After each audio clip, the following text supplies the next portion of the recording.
Assalamualaikum warahmatullahi wabarakatuh. Bagaimana kabarnya hari ini anak-anak? Semoga kalian tetap sehat selalu ya. Di sini bersama saya Yusela Nisa Aji. Kali ini kita akan belajar mengenai materi IPA kelas 7 mengenai atmosfer dan litosfer. Nah, sebelum memulai pembelajaran, alangkah baiknya kita berdoa terlebih dahulu ya anak-anak. Bismillahirrahmanirrahim. Raditu billahi rabba wa bil islami dina wa bi muhammadin nabiyyan wa rasula. Rabbi zidni ilma warzuqni fahma waj'alni min ibadika sholihin. Tujuan pembelajaran kita hari ini yang pertama, siswa mampu menjelaskan apa itu atmosfer dan litosfer. Lalu yang kedua, siswa mampu menjelaskan bagian-bagian dari atmosfer dan litosfer. Nah, ayat suci yang berhubungan dengan materi yang akan kita pelajari hari ini adalah Quran Surat Al-Baqarah ayat 29 yang berbunyi A'udzubillahi minasyaitonirrajim. Bismillahirrahmanirrahim. Huwallazi khalaqalakum ma fil ardi jami'an thumma istawa ila as-sama'i fasawwahunna sab'a samawat wa huwa bikulli syai'in 'alim. Yang artinya, dialah Allah yang menciptakan segala apa yang ada di bumi untukmu. Kemudian dia menuju ke langit, lalu dia menyempurnakannya menjadi 7 langit, dan dia maha mengetahui segala sesuatu. Nah, selanjutnya kita langsung masuk ke materi ya Nana. Di sini Ibu akan membahas mengenai 3 komponen utama bumi. Jadi bumi memiliki 3 komponen utama yang terdiri dari atmosfer, lalu yang kedua litosfer, dan yang ketiga hidrosfer. Apa yang disebut dengan atmosfer? Atmosfer adalah lapisan udara yang menyelimuti bumi dan melindungi bumi. Lalu yang kedua litosfer. Litosfer adalah lapisan batuan yang ada di bumi. Lalu yang ketiga ada hidrosfer. Hidrosfer adalah lapisan air yang ada di bumi. Jadi atmosfer adalah lapisan udara, litosfer lapisan batuan, dan hidrosfer lapisan air.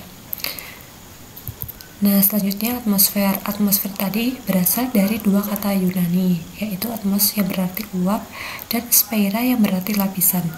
Jadi atmosfer adalah lapisan uap yang menyelimuti bumi. Nah, komposisi awal atmosfer itu terdiri dari nitrogen dan karbon dioksida yang sangat banyak, namun sedikit oksigen. Nah, komposisi atmosfer saat ini tersusun atas 78% nitrogen dan 21% oksigen serta 1% gas atmosfer yang lain. Nah, gas yang lain ini terdiri dari karbon dioksida, neon, helium, metana, kripton, xenon, dan hidrogen serta ozon. Nah, selanjutnya atmosfer ini memiliki beberapa lapisan anak-anak. Nah, yang bisa kita bagi menjadi bagian bawah dan bagian atas. Bagian bawah terdiri atas troposfer dan stratosfer, dan bagian atas terdiri dari mesosfer, termosfer, dan eksosfer. Nah, seperti yang bisa kita lihat di gambar ya anak-anak. Nah, di sini ada yang paling bawah ada lapisan troposfer, kemudian stratosfer, memasuki bagian atas ada mesosfer, termosfer, dan eksosfer. Nah, selanjutnya memasuki lapisan atmosfer bagian bawah. Yang pertama yaitu troposfer.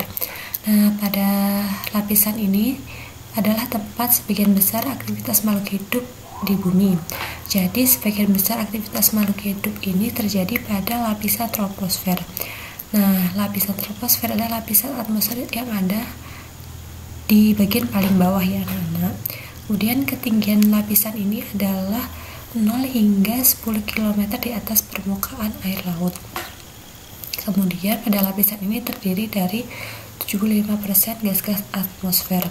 Nah, karena pada lapisan ini adalah tempat untuk makhluk hidup beraktivitas, nah pada lapisan ini juga tempat berlangsungnya hujan, angin, salju, dan awan. Selanjutnya lapisan atmosfer bagian bawah yang kedua yaitu stratosfer. Jadi lapisan ini adalah lapisan tepat di atas troposfer.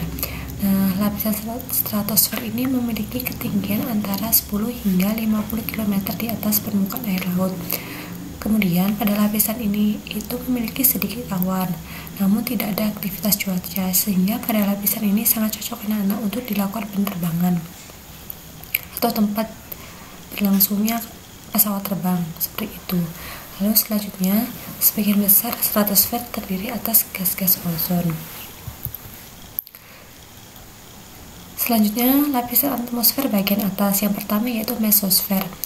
Nah, pada lapisan mesosfer ini adalah tempat hilangnya fenomena meteor.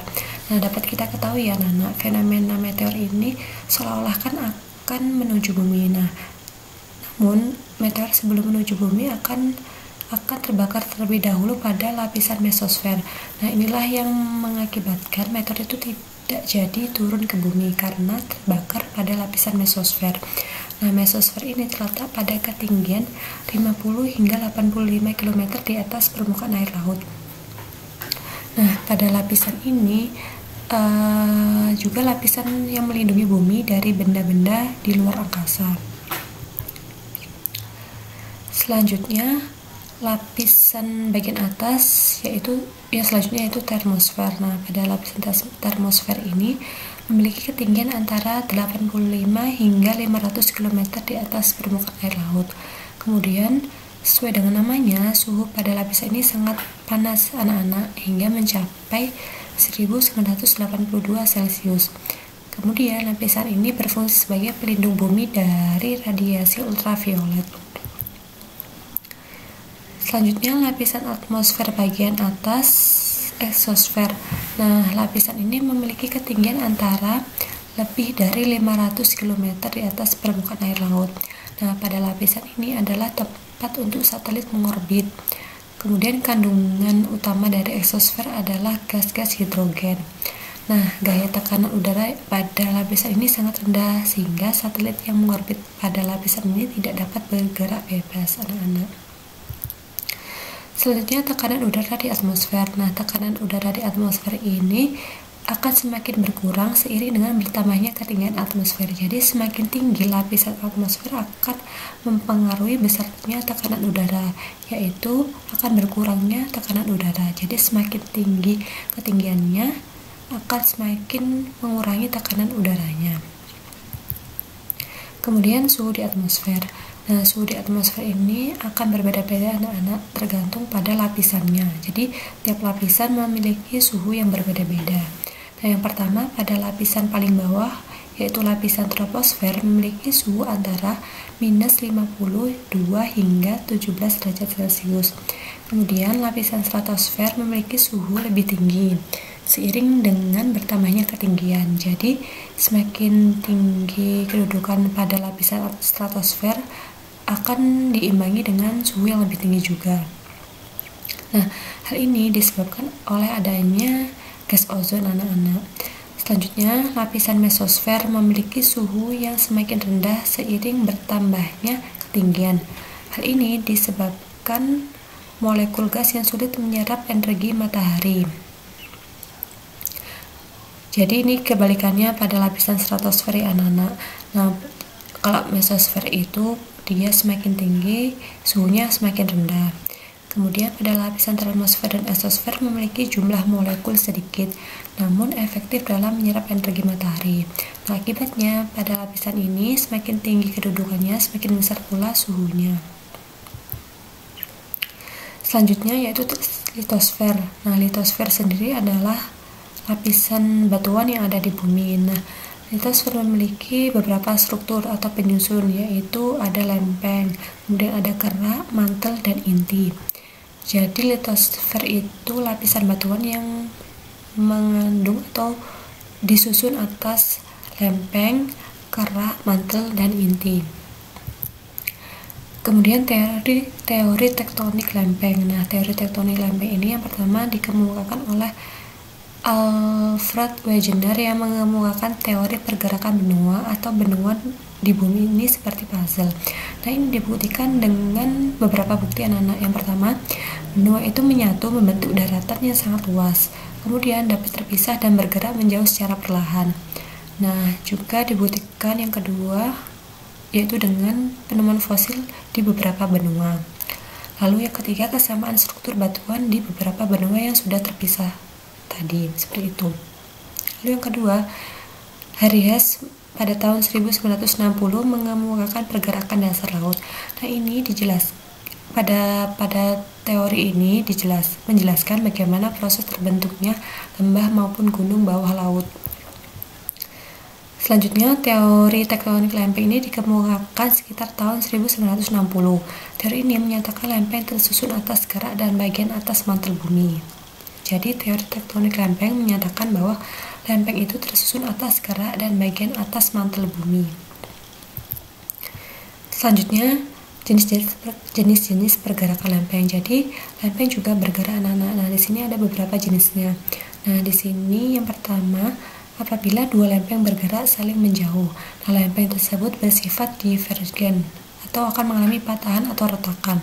Nah, contohnya lempeng Indo-Australia bergerak menjauh dari lempeng Antartika. Kemudian yang kedua, lempeng Amerika Utara bergerak menjauh dari lempeng Eurasia.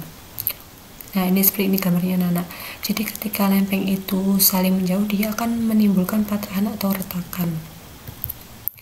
Kemudian yang kedua, jenis-jenis pergerakan lempeng apabila dua lempeng bergerak saling mendekat.